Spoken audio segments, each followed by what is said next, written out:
Earlier this year I made a video on jack lines, tethers, and harnesses, and the lighting really sucked. And somebody asked for a better video on this, how to do this harness. So I'm going to do that now.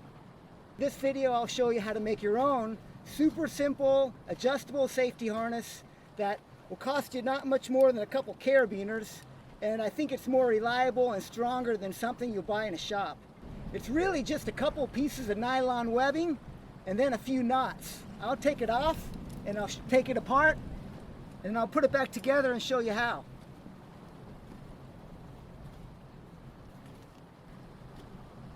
So these are the two pieces of webbing. The red one is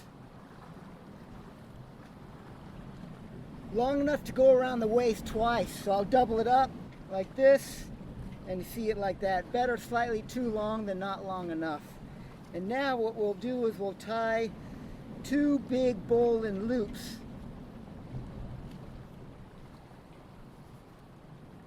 You could say that tying knots like that weaken the line. To that I'd say, this is like 2 inches thick or about 5 centimeters wide, and I think with this same webbing I've towed a car with it. So my thinking is it's better to go with knots than additional hardware and sewing strings that seem to break. So now we have the waist part of our harness. Let's look at the shoulder straps. This one here, we want about twice our height. So see this going down to our feet, and this is just over my head. And this is big enough, this is long enough to go to where, to be bigger than I need, which is all right. So let's go and make sure it's in half, like that.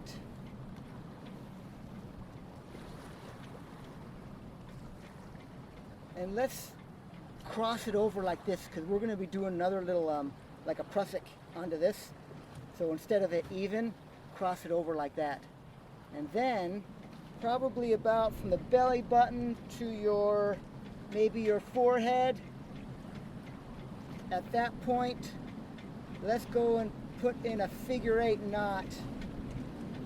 Like do a kind of clean knot, because this is going to be right in your center of your upper back. And this at least, I like the figure-8 knot, or it's like a stopper knot, because it's easy to take out. Although it's most likely you won't. This is the least likely.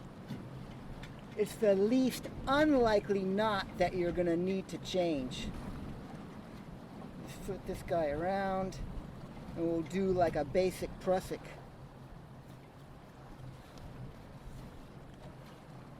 This will be like the center of your back.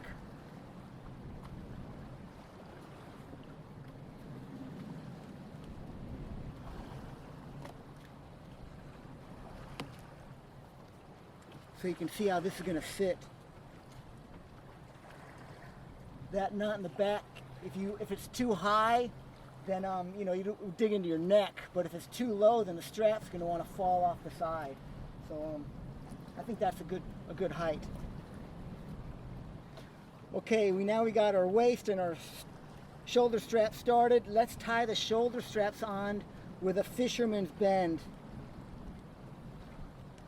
This is the same knot that I use for halyards, and they never come undone. Unlike hardware, it seems like other bits of hardware or shackles seem to miraculously come undone at the most inopportune time. But for my halyards or the harness, the fisherman's knot has never come undone.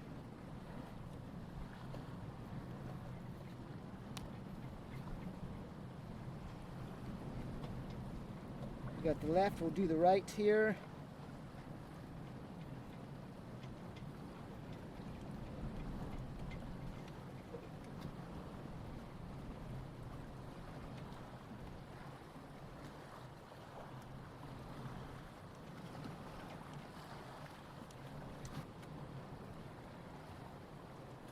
So I didn't mention, but it's worth singeing with some hot, the ends of all your webbing bits so they don't fray. So notice these guys are a little long. That's because I'm sitting at 16 degrees latitude in Fiji now, and I don't need that much clothes. But when I need to wear foul weather gear or bulkier clothing, then I'll want these knots adjusted. I'll want this line so I can adjust this to be bigger shoulder straps. For now, I'll just use this extra webbing for now, with a bunch of, just a series of half hitches. Just up the line like that to clean it up.